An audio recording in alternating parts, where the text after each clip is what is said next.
They left me a note when I was 17. You'll figure it out. Can you even imagine? Just gone. And I did figure it out, clawing my way from absolute rock bottom to building a life I'd only ever dreamed of. But then, 12 years later, they came crawling back, demanding to be let into that life. That's when the real battle began, and trust me, it was nothing like what they expected. I still remember the silence of that house. Coming home, the door unlocked, everything eerily quiet. My heart just knew. Every light off, every closet door ajar, the air thick with absence. And there it was on the kitchen counter, that single, cruel note. You'll figure it out. Not "we love you," not "we're sorry." Just that. It felt like a punch to the gut, a final, definitive declaration that I was disposable. I was just 17. What had I done wrong? I racked my brain, desperately searching for an answer, a reason why my own family would abandon me like garbage. But the truth was, they never really pretended to love me. Not truly. When I was 13, I baked my mom a birthday cake, my very first one, all by myself. She called it clumpy. At 15, I tutored my brother, Michael, through his finals, staying up late explaining everything. He just called me a know-it-all and slammed his door in my face. At 16, I handed my entire paycheck, every single dollar, to my dad so he could cover some bills. A few weeks later, he yelled at me, calling me useless, completely forgetting my contribution. I was always useful to them, but never ever loved.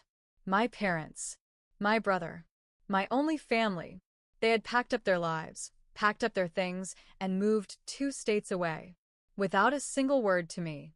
The landlord called a week later to let me know the lease had been canceled. I had 7 days to get out. 7 days. Those first few nights, I crashed at a friend's place. But I couldn't stay forever, I knew that. Soon, I was sleeping in the back of a rented storage unit, the last of my savings gone. I'd sneak into the YMCA to shower, pretending to be a member, eating peanut butter straight from the jar for breakfast, lunch, and dinner.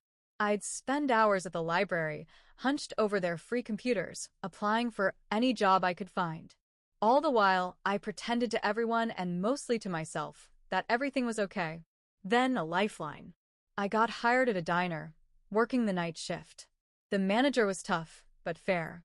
She paid me cash under the table until I could get a new ID, and once, when I nearly collapsed from exhaustion, she let me nap in the break room. I clawed my way through it, day by grueling day. I bought a cheap prepaid phone, saved every single receipt, devoured free YouTube tutorials on finance and goal setting, anything to educate myself. The first year was brutal, sheer survival. But I made it. The real turning point came when a regular at the diner offered me a temp job, cleaning out office files. It paid 3 times what I made serving. I snatched it up. That job led to another and another. I learned fast, I showed up early, I asked questions, soaking up every bit of knowledge I could. By 22, I was freelancing full-time. By 25, I'd launched my own consulting business. Just me, a wobbly folding table, and a borrowed laptop. By 27, I had 5 contractors working for me, my own office, and a client roster that included companies I used to only dream about. And by 29, I was officially a millionaire. Not an influencer millionaire, not a fake it for Instagram millionaire. I mean actual savings, a robust retirement account, no debt, a paid-off apartment, and health insurance I could actually afford. The first time I saw my bank app hit 7 figures, I just cried. A torrent of tears for all the pain, all the loneliness, all the sheer, bloody effort. Throughout those tough, lonely years, my family never reached out. Not once. I remember seeing Michael, my brother, pop up in a suggested friends list on social media. He was married now, still living in the state they'd disappeared to. I stared at his picture for a long time, wondering if he ever told his wife about me. Did he say I ran away? Or did he just say nothing at all? Sometimes I still wonder if it would have been easier to just hate them. But truthfully, it was never hate. It was heartbreak. Deep, shattering heartbreak. I go to therapy now because I want to stay unbroken. I've even started a list of all the people who saved me when they didn't have to: coworkers, classmates, complete strangers who showed me what real support looks like. Then something happened. Last week, a podcast interview I did about surviving family estrangement absolutely blew up online. 1 million views in 4 days. My inbox exploded with messages of support, gratitude, strangers telling me I'd put words to their pain. And then that email. The subject line, "You're still our daughter." It was from my mom. No apology, just a paragraph about hearing my side and how maybe we could talk. Then another message. This one from Michael. "We miss you. Can we fix this?" I stared at the screen, 1,000 emotions swirling inside me. I closed the laptop, needing to breathe. I sat with it, pondering. Does healing mean looking back or staying forward? I didn't respond immediately. My therapist, Melissa, suggested I take at least a week. "Give yourself space to feel whatever comes up," she'd said. There's no rush to respond. So I did. I focused on work, hit the gym, had dinner with friends. Normal stuff. But those emails haunted me. I kept opening them, reading them, closing them again. My mom's message felt cold, clinical, like she was reaching out to a distant acquaintance. Michael's was shorter, but somehow felt more genuine. I just couldn't stop thinking about them. After 10 days, I decided to reply to Michael first. Just something simple. I typed, "It's been 12 years. What changed?" Then I hit send before I could overthink it. His response came within an hour. He claimed the podcast made him realize what they'd done. Said he was only 15 when they left me, that he didn't have a choice.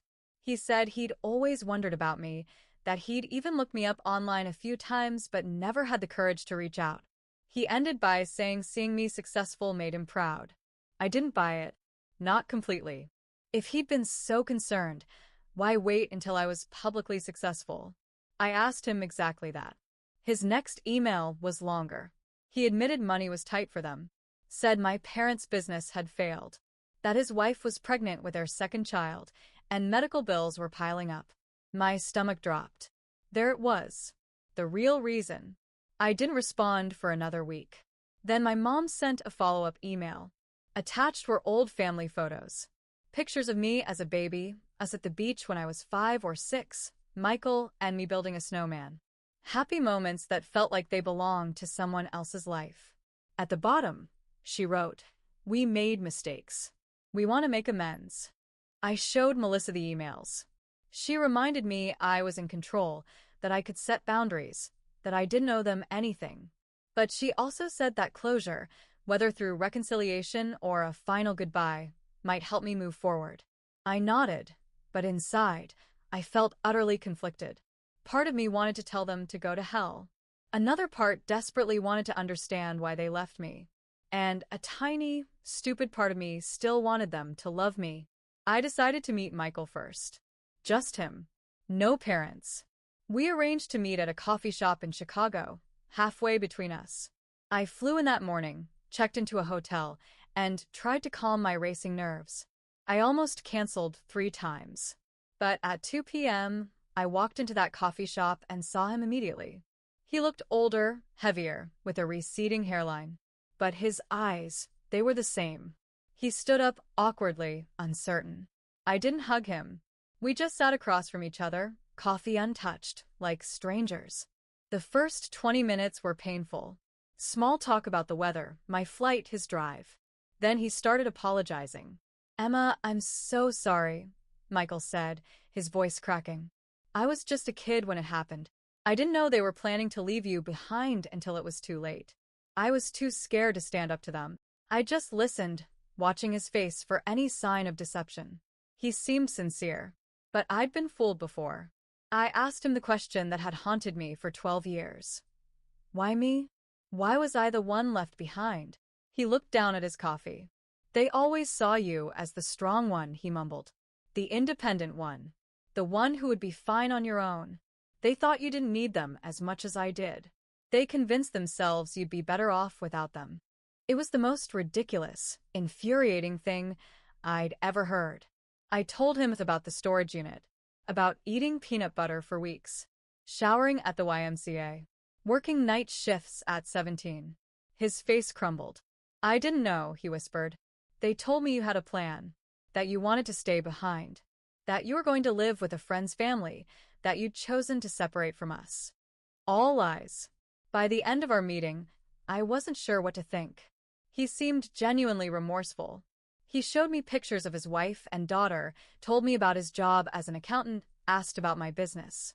He didn't directly ask for money, which surprised me. When we parted, he hugged me. I let him, but I didn't hug back. I just stood there, arms at my sides, feeling nothing. Back at my hotel, I called Melissa, told her everything. She pointed out that while Michael seemed sorry, he was still framing himself as a victim, rather than fully acknowledging his role in my abandonment. She was right. He'd been 15, not 5. Old enough to pick up a phone. Old enough to send an email. Old enough to check on me at some point in 12 years. That night, my mom called. I hadn't given her my number, so Michael must have. I almost didn't answer, but curiosity won out. Her voice sounded older, raspier. She cried when I said hello. Started talking about how proud she was of me, how she'd always known I would succeed, how special I was. I let her talk herself out, then I asked her the same question I'd asked Michael. Why me? Her answer was different. We were in debt, Emma. We couldn't afford 3 mouths to feed. We knew you were smart enough to make it on your own. We figured you'd go to social services and get placed with a better family. We thought we were doing you a favor. I hung up on her, blocked her number immediately, threw my phone across the room and screamed into a pillow until my throat was raw. The next morning, I had an email from my dad. First contact in 12 years. He didn't apologize. Instead, he wrote about how hard their lives had been, about medical bills and failed businesses, about how Michael's wife needed surgery, about how they were facing eviction. Then, at the very end, he asked if I could help the family out. Not a single question about my life. Not a single acknowledgement of what they'd done. I forwarded the email to Melissa with the subject line. And there it is. She called me immediately, despite it being Sunday. We talked for an hour about boundaries, about forgiveness versus reconciliation, about the difference between helping someone and enabling them, about what I actually wanted versus what I thought I should want. By Monday morning, I had made my decision. I emailed Michael, told him I was glad we'd met, that I understood he was in a difficult position when we were younger, that I was willing to have a relationship with him and his family, but with clear boundaries. No money, no loans, no financial support of any kind. And absolutely no relationship with our parents until they took full responsibility for their actions. His response was immediate and telling. I'm really disappointed, Emma, he wrote. Our parents really need help. Families should support each other. You're being selfish with your success. All the guilt buttons they'd installed in me as a child pushed at once. I didn't respond. Instead, I booked an appointment with Melissa and a vacation to Bali. I needed space. 3 days later, Michael called. Left a voicemail apologizing for his email. Said he understood my position. Said he still wanted a relationship on my terms. Said he'd respect my boundaries. I listened to it twice, trying to decide if he was sincere or just changing tactics. I decided to give him one more chance, but with my guard firmly up.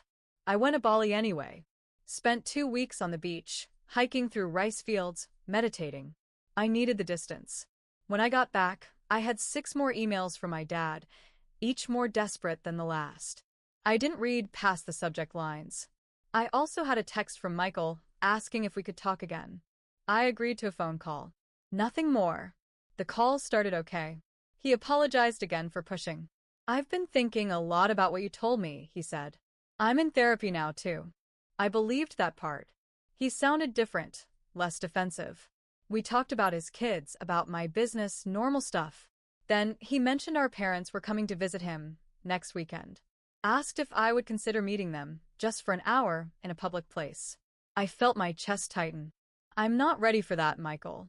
He pushed a little, but backed off when I got quiet. After we hung up, I called Melissa. We had an emergency session that night. She helped me realize I was afraid of seeing them. Not because I hated them, but because I still craved their approval. Still wanted them to love me. Still wanted to be enough. It was pathetic, but it was true. I cried for an hour in her office. The next day, Michael texted again. Said our mom was crying all night after he told her I wouldn't meet them. Said our dad was talking about driving to my city anyway. I felt panicky. I blocked Michael's number immediately. Then I called my assistant and told her I was working from home for the week. Ordered groceries for delivery. Basically, I hid in my apartment like a scared kid. On Wednesday, my doorman called up. Said there was a couple asking for me. Wouldn't give their names. I knew instantly. Told him I wasn't accepting visitors. 5 minutes later, my phone rang from an unknown number. I let it go to voicemail. Emma, we drove 8 hours to see you. My dad's angry voice boomed. You're being childish. We deserve a chance to explain. I deleted the message and turned off my phone. Thursday morning, I woke to someone pounding on my door. I froze in bed, heart racing. Checked the peephole. It was them. My parents. Standing in my hallway like they had any right to be there.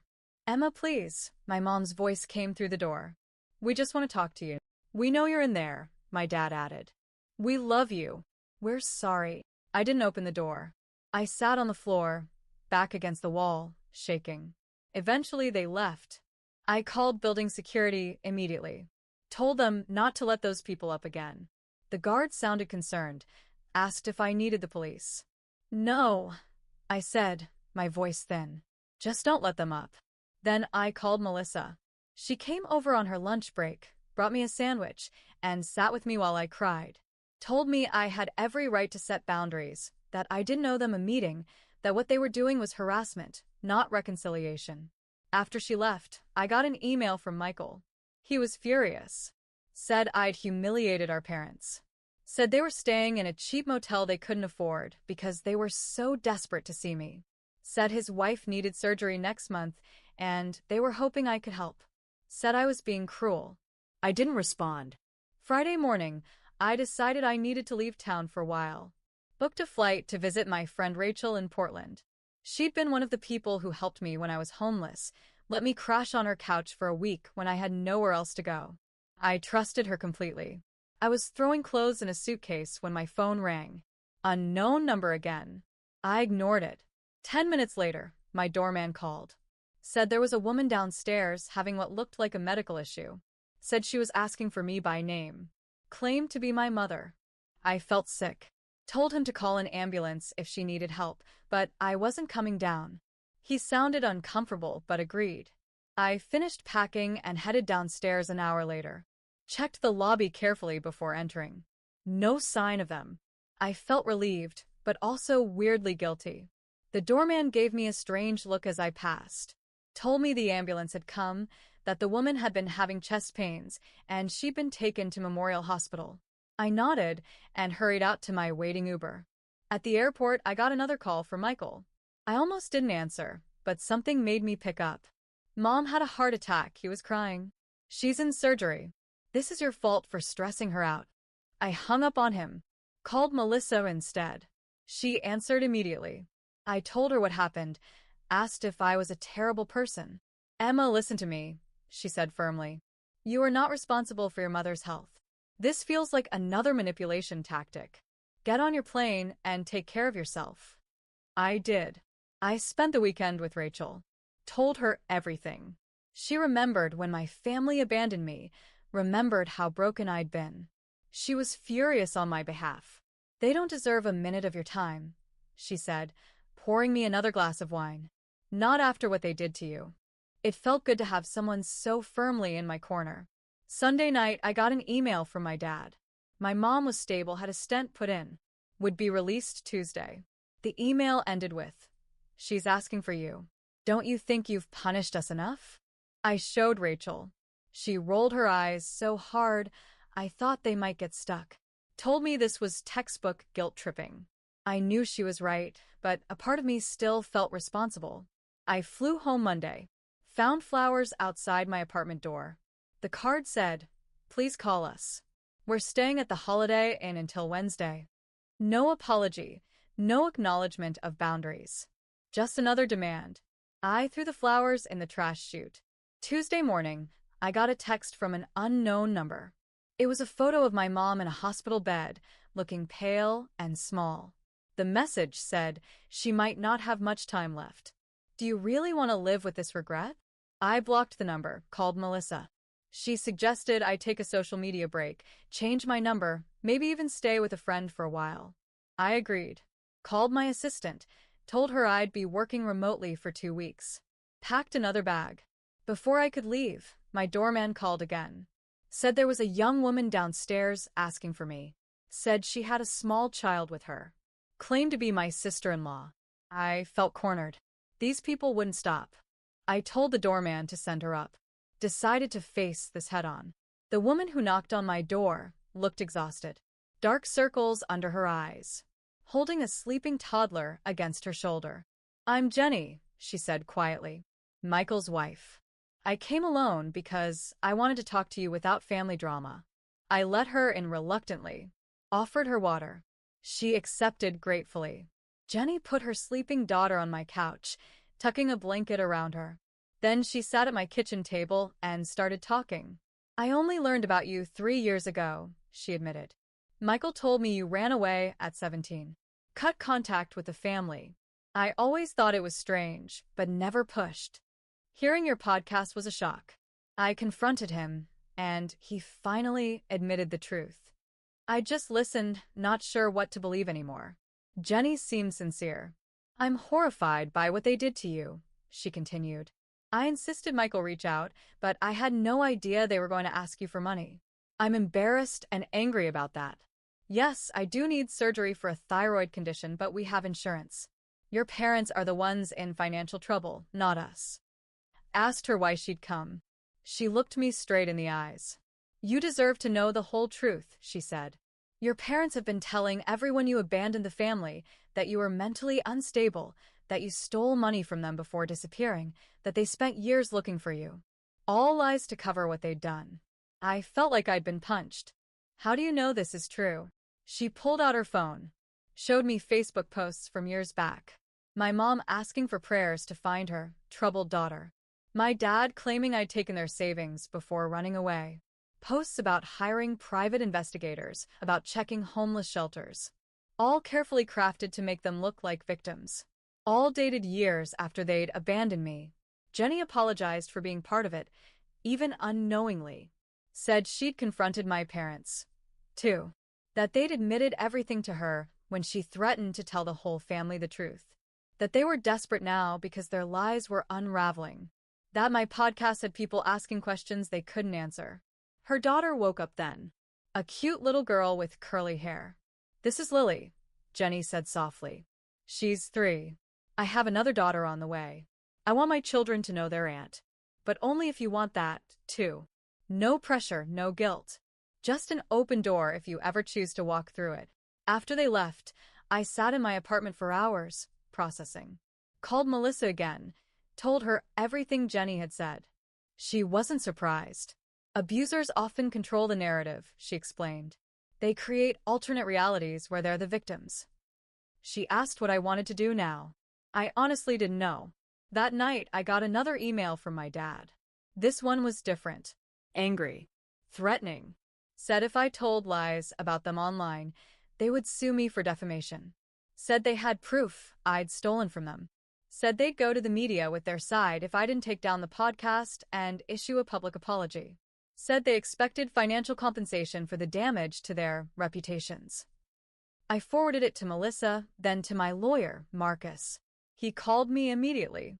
"This is an empty threat," he assured me. "Truth is an absolute defense against defamation. Save everything, but don't respond. I'll handle it if they actually file anything, which I doubt they will. People who are actually going to sue don't usually announce it first." The next day, I got a call from Michael. I let it go to voicemail. He sounded panicked. "Emma, Jenny told me she visited you. Our parents are furious. They're saying terrible things about her now, too. I'm scared they're going to try something desperate. Please call me back on Jenny's phone, not mine." I didn't know what to believe anymore. Called Marcus again. He suggested meeting Michael and Jenny somewhere public, with him present as my lawyer, just to hear them out. I agreed reluctantly. We set up a meeting at a restaurant near Marcus' office for the next day. They showed up on time. Both looked terrible. Stressed. Exhausted. Jenny had a bruise on her arm. She kept trying to hide it. Michael couldn't make eye contact. "I'm Marcus, Emma's attorney," he said as we sat down, which made Michael flinch. But we sat down, ordered coffee, and they started talking. The story that came out was worse than I'd imagined. My parents had been living off Michael for years, moving in and out of his house, taking money for emergencies, watching his kids while criticizing his parenting. When Jenny confronted them about me, my dad had grabbed her arm hard enough to leave marks. Michael had kicked them out. They were now staying in a motel, calling constantly, showing up at his work. I listened without interrupting, watching my brother break down as he described how our parents had controlled him his entire life. How they'd convinced him I abandoned them. How he'd been too scared to question their version of events. How he'd been trapped in their web of manipulation and lies for 12 years. How he was terrified they would hurt Jenny or the kids. Marcus asked careful questions about financial entanglements, about house titles and bank accounts, about whether my parents had keys to their house. Michael answered everything. Said they'd co-signed his mortgage. Said his dad was still on his bank account from when he was in college. Said they had spare keys. Said they knew all his passwords. Marcus took notes, occasionally glancing at me. By the end of the meeting, I felt drained, but clearer. This wasn't just about me anymore. Michael and Jenny were victims, too, in their own way. Different from me, but still trapped. Marcus suggested they speak to a lawyer of their own. Gave them a colleague's card, told them to change their locks, passwords, and bank accounts immediately. They nodded, looking overwhelmed, but grateful. As we were leaving, Michael hugged me. This time, I hugged him back. It wasn't forgiveness. Not yet. But it was something. A recognition that we'd both been damaged by the same people. That maybe we could help each other heal. That night, I got a series of increasingly unhinged texts from my parents' numbers. Accusations, threats, guilt trips. I blocked them all. Then I called Jenny. Asked if they were safe. She said yes. They'd changed the locks. Stayed with friends the night before. "We're looking into a restraining order," she told me. I felt relieved, but still worried. The next morning, I woke up to my phone ringing. It was Jenny, hysterical. "They broke into our house," she sobbed.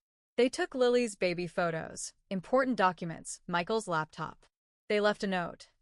Family matters should stay in the family." I told her to call the police immediately. Said I'd meet them at their house. Called Marcus on my way. When I arrived, there was a police car outside their house. An officer was taking statements in the living room. The place was a mess. Drawers pulled out, papers scattered. Michael was sitting on the couch, head in his hands. Jenny was pointing out missing items to the officer. I introduced myself, as family there to help. The officer seemed skeptical that grandparents would break in. "Are you sure they didn't just use a key?" he asked. "Maybe this is a misunderstanding." Jenny showed him her bruised arm, told him about the escalating behavior, about the threats, about how they'd been stalking them. He took notes, but didn't seem convinced. Said without evidence, it would be hard to prove who did this. After the police left, we cleaned up together. Found more missing things, photo albums, financial documents, the spare key to their car. Michael looked defeated. "This is my fault," he said. "I should have protected my family better. Should have stood up to them years ago. Should have looked for you harder." I didn't disagree, but I didn't pile on either. We were beyond that now. Marcus arrived as we were finishing. Looked around grimly. Said this changed things. That we needed to document everything. That breaking and entering was a serious crime. That we should all stay somewhere else for a few days. That he'd help us file for emergency restraining orders in the morning. We nodded, too exhausted to argue. Jenny packed bags for them while Michael and I secured the house as best we could, changed locks again, checked windows, discussed security cameras. It felt surreal, taking these precautions against our own parents, but also necessary. They'd crossed a line that couldn't be uncrossed. As we were leaving, Michael got a text from our dad. Just 3 words. "We're watching you." He showed it to me, hands shaking. I took a screenshot, sent it to Marcus. Then I made a decision. Told them they were coming to stay with me. My building had security, cameras, a doorman who already knew not to let our parents in. They accepted gratefully. That night, the four of us ate takeout in my living room.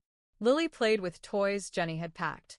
We talked quietly about next steps, about restraining orders, about police reports, about changing phone numbers and email addresses, about possibly moving to a new house, about how to protect themselves long term.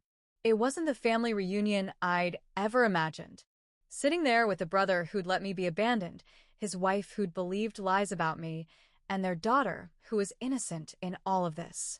But somehow it felt right. Like we were finally facing the truth together. Like maybe, just maybe, we could build something new from the ashes of what our parents had destroyed. The next morning, Marcus called. Said he'd filed emergency restraining orders for all of us.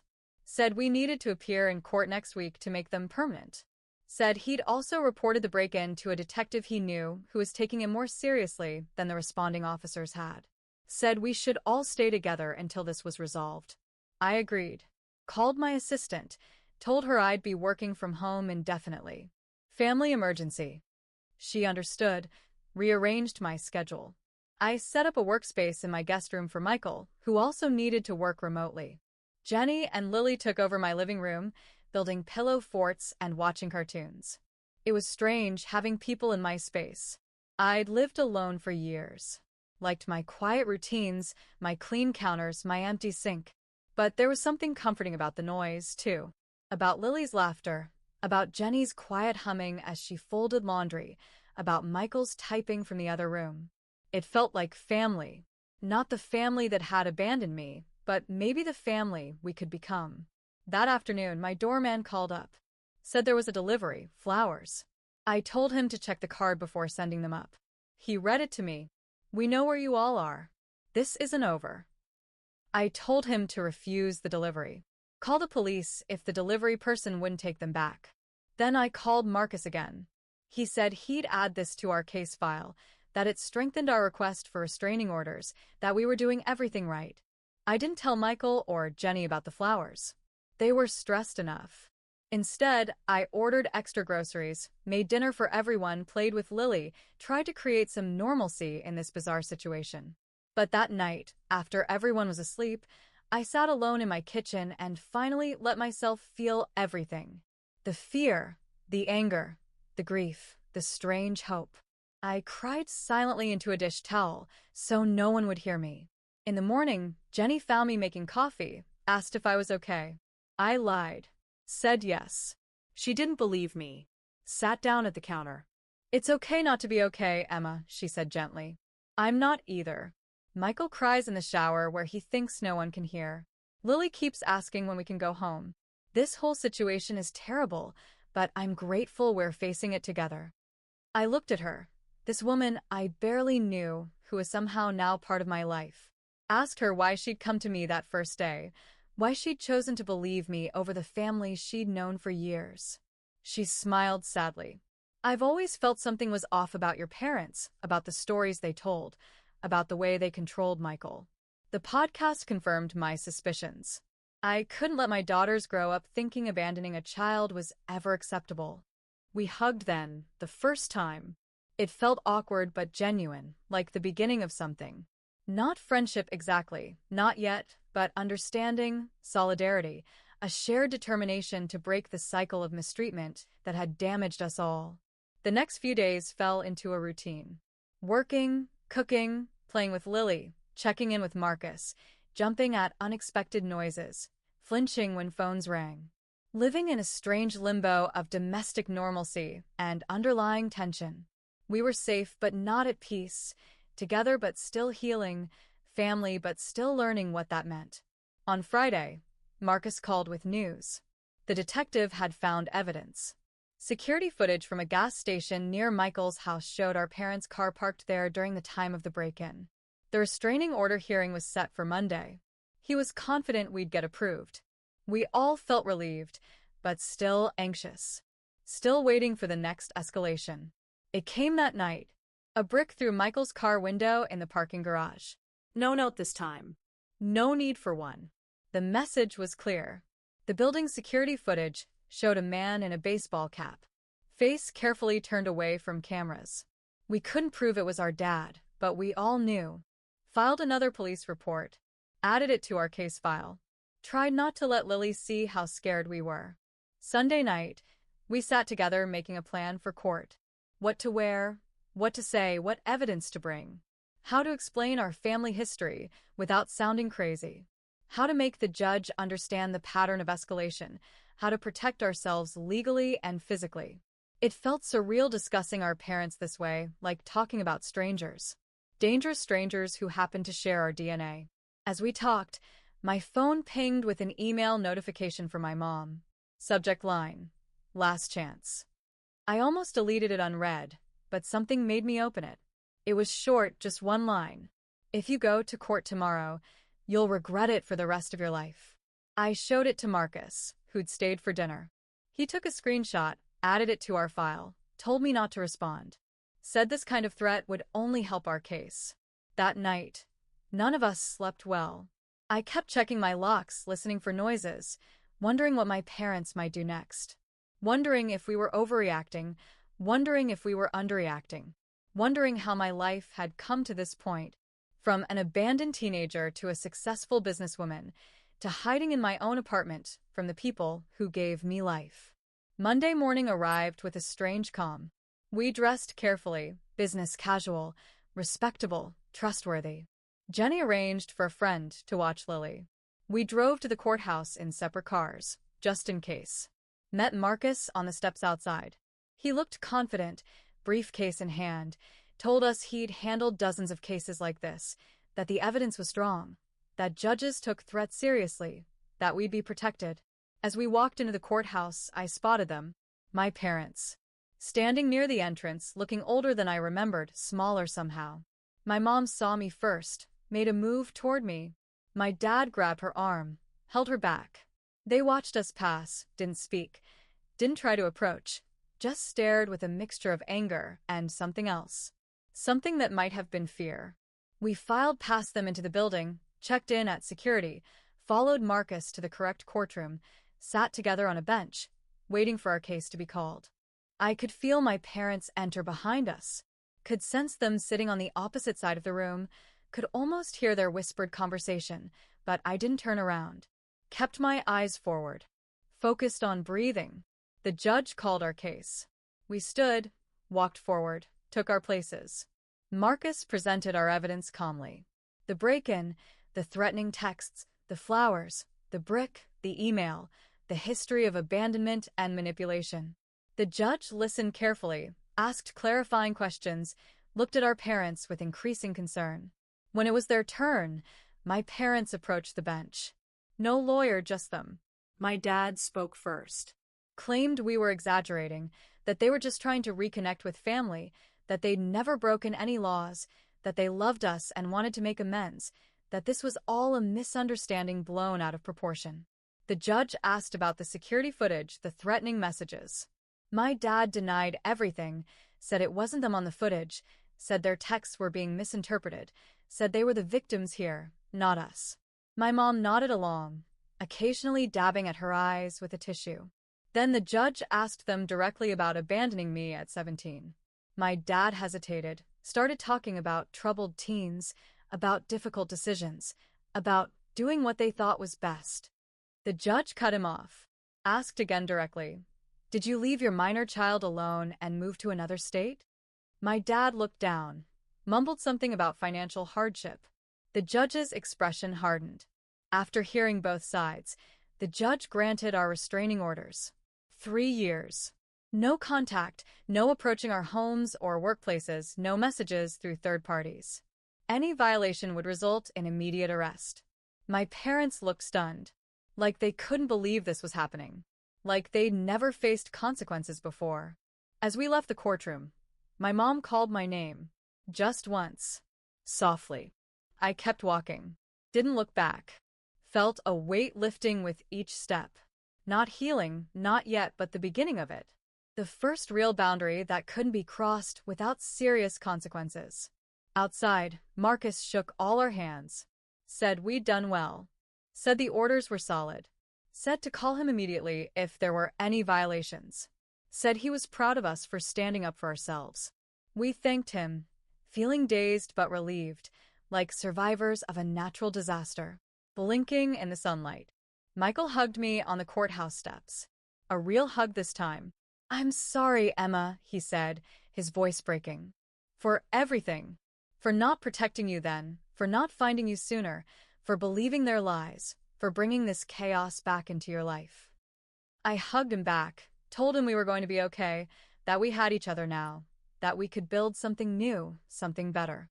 As we walked to our cars, I felt my phone buzz, a text from an unknown number. I almost didn't check it, but when I did, I felt a chill. It was a photo of Lily at her friend's house, playing in the backyard, unaware she was being watched. Below it, just 4 words: "This isn't over yet." I showed Michael the text immediately. His face went white. He called Jenny, who was already on her way to pick up Lily. I told them to meet us at my apartment. Then I called Marcus from the car. My hand shaking so bad, I could barely hold the phone. He told me to forward him the text and drive straight home. Said he'd call the police and meet us there. Said this was a clear violation of the restraining order. Said to stay calm, but vigilant. The drive back felt like it took forever. I kept checking my mirrors, paranoid my parents were following me. When I finally pulled into my building's garage, I sat in my car for a minute, just breathing, trying to get my stuff together before facing Michael and Jenny. They needed me to be strong right now. I found them already in my apartment. Jenny clutching Lily, like she might disappear. The poor kid looked confused and scared. Michael was pacing, running his hands through his hair over and over. I showed them the text. Jenny started crying, said they'd been watching her baby, said she'd never forgive herself if something happened to Lily. Michael put his arms around them both, looking more determined than I'd ever seen him. Marcus arrived 20 minutes later with 2 police officers.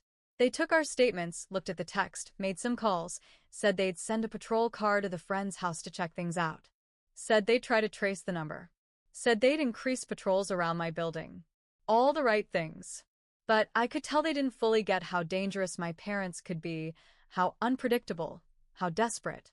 After the police left, we sat in my living room trying to figure out next steps. Jenny suggested going to a hotel under different names. Michael thought we should drive to his cousin's house a few states away. I just sat there getting angrier by the minute. This was bullcrap. We'd done everything right. Followed all the legal channels, got our restraining orders, and they were still terrorizing us, still controlling our lives through fear. I stood up suddenly. "I'm done running," I said. Done hiding. Done letting them dictate how I live my life. They've already stolen my childhood. I'm not giving them my adulthood, too. Michael looked at me like I was crazy. "What are you planning to do?" I honestly didn't know yet, but I knew we couldn't keep living like this. That night, we took turns keeping watch while the others slept. I took the first shift, sitting by my living room window with all the lights off, watching the street below. Around 2 a.m., I spotted a car I recognized, my dad's old Buick. It circled the block 3 times before parking across the street. I took pictures with my phone, then woke Michael. We watched together as our dad sat in his car, just staring up at my building. Not approaching. Not violating the restraining order, technically. Just letting us know he was there. Watching. Waiting. In the morning, I sent the photos to Marcus. He said it was concerning, but not technically a violation since my dad stayed in his car, away from the building. Said to keep documenting everything. Said he'd talked to the detective again. I hung up feeling frustrated. The legal system had limits. Restraining orders were just pieces of paper. They couldn't stop someone determined to hurt you. Jenny and Michael decided to take Lily to a hotel for a few days, somewhere with interior corridors and good security. I helped them pack, hugged them goodbye, promised to check in every few hours. After they left, I sat in my empty apartment feeling strangely calm. Like I'd reached some kind of decision point. Like I couldn't keep living in this limbo. I called Melissa, told her everything, asked her what she thought I should do. She was quiet for a minute. Then she asked me a question that hit me hard. "What do you actually want from your parents?" Not what I didn't want, not what I was afraid of, but what I actively wanted. I realized I'd never really thought about it that way. After we hung up, I made a list. what I wanted. 1. To live without fear. 2. To have a relationship with my brother and his family. 3. To stop feeling responsible for my parents' actions. 4. To be free of the past. Nowhere on that list was reconciliation with my parents. Nowhere was forgiveness. Nowhere was understanding why they did what they did. I just wanted to be free of them. That afternoon, I did something crazy. I emailed my parents. Just a short message. I know you're watching my building. I know you're not going to stop. So let's talk one last time. Tomorrow noon. The coffee shop on 8th Street. Just me. No police, no lawyers. After that, you leave us all alone forever. I hit send before I could change my mind. I didn't tell Michael or Jenny. Didn't tell Marcus or Melissa. This was something I needed to do myself for myself. I wasn't naive enough to think my parents would suddenly become reasonable people, but I needed to face them on my terms. Needed to say my piece. Needed to end this cycle once and for all. My dad replied within minutes. We'll be there. No threats, no guilt trips, just confirmation. I spent the rest of the day preparing, not physically, but mentally. Thinking about what I wanted to say, what I needed them to hear, what boundaries I needed to set. I slept surprisingly well that night, like making a decision had lifted some monumental weight off me. The next morning, I dressed carefully. Not to impress them, just to feel strong, confident. I took an Uber to the coffee shop, arriving 15 minutes early. Chose a table in the back corner where I could see the door, but wasn't immediately visible from outside. Ordered a coffee I didn't really want. Just sat there waiting, surprisingly calm. They arrived exactly at noon. Looking older than they had in court. More tired. My mom spotted me first, nudged my dad. They walked over slowly, like they were approaching a wild animal that might bolt. Sat down across from me, without speaking.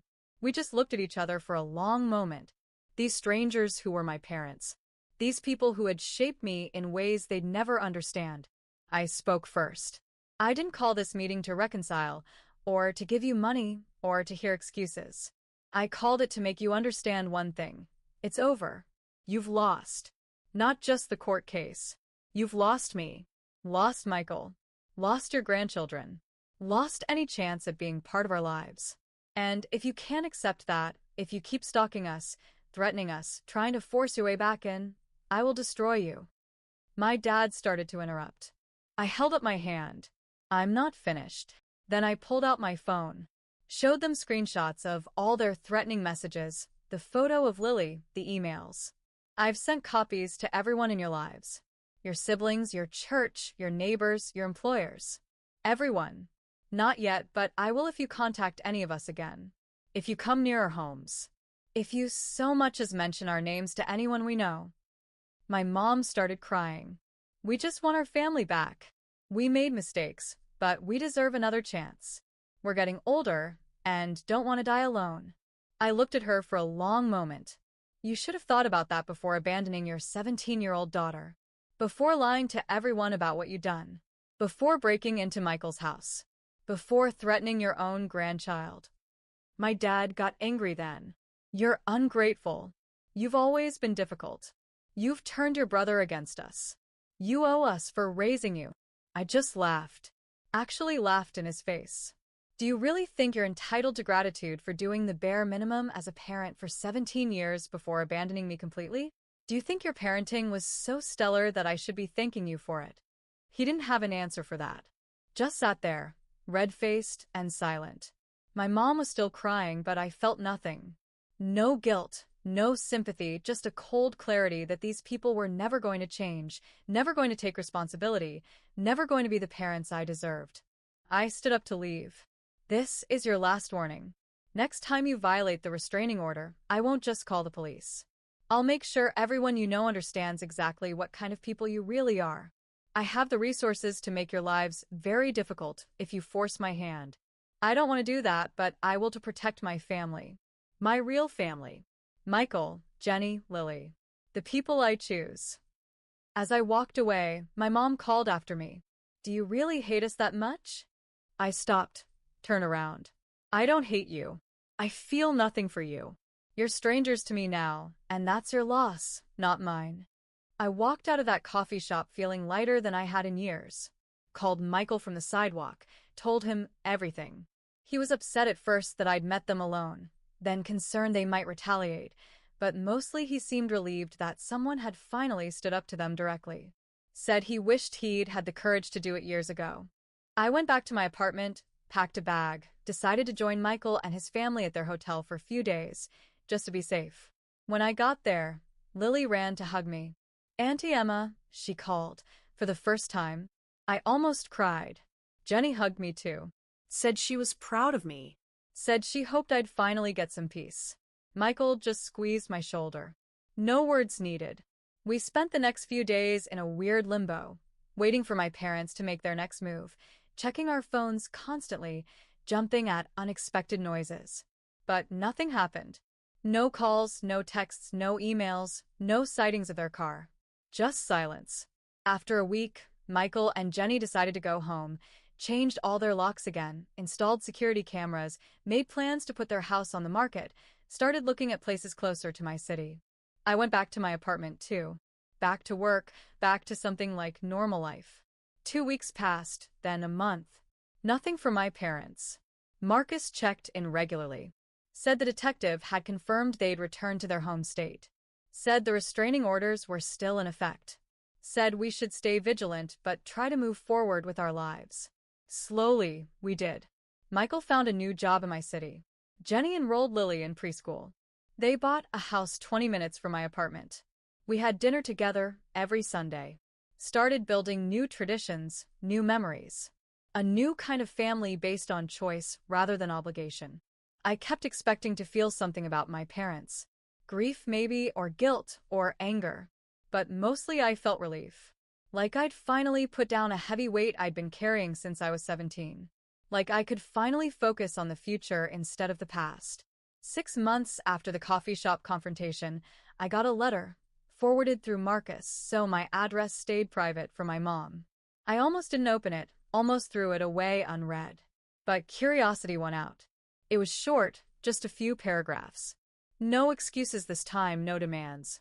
Just an acknowledgement that they'd hurt me deeply, that they'd failed as parents, that they understood why I wanted nothing to do with them, that they were getting counseling, that they would respect the restraining orders, that they hoped someday I might be willing to hear a proper apology, but understood if that day never came.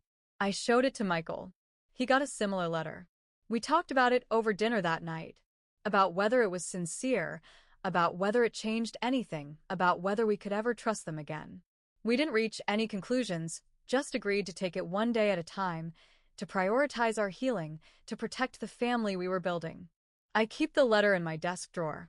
Not because I'm ready to forgive, not because I want reconciliation, but because it represents something important. My parents finally recognizing my right to set boundaries, my right to choose who I allow in my life, my right to define family on my own terms. Last week, Lily had her 4th birthday party. Michael and Jenny invited me to help plan it. We had it at my apartment. Balloons everywhere. A cake I ordered from a fancy bakery. Presents piled on the coffee table. Lily running around in a princess dress, laughing. Jenny taking pictures. Michael grilling on my balcony. Friends stopping by throughout the day. So much noise. So much joy. At one point, I stepped into the kitchen for a moment alone, just watching through the doorway as Michael swung Lily around in circles, as Jenny laughed at something a friend said, as my apartment, once so empty and quiet, filled with life and love. I thought about that note on my kitchen counter 12 years ago. You'll figure it out. And I had. Not the way they meant, but I'd figured out what family should be. What love should look like. What I deserved all along. I'm not saying everything's perfect now. I still have trust issues. Still go to therapy every week. Still have nightmares sometimes about being abandoned. Still flinch when my doorbell rings unexpectedly. But I'm healing. We all are. Building something new from the broken pieces of our past. Something stronger. Something chosen. Something real. Sometimes people ask if I'll ever reconcile with my parents, if I'll ever let them meet Lily, if I'll ever forgive them for what they did. I don't have answers to those questions yet. Maybe someday. Maybe never. But what I do know is this. I'm not defined by what they did to me anymore. I'm defined by what I built after, by the person I chose to become, by the family I chose to create. What about you? Have you ever had to draw a hard line with family, even when it hurt? What did you choose to build in its place? Let me know in the comments below. I'd really love to hear your thoughts.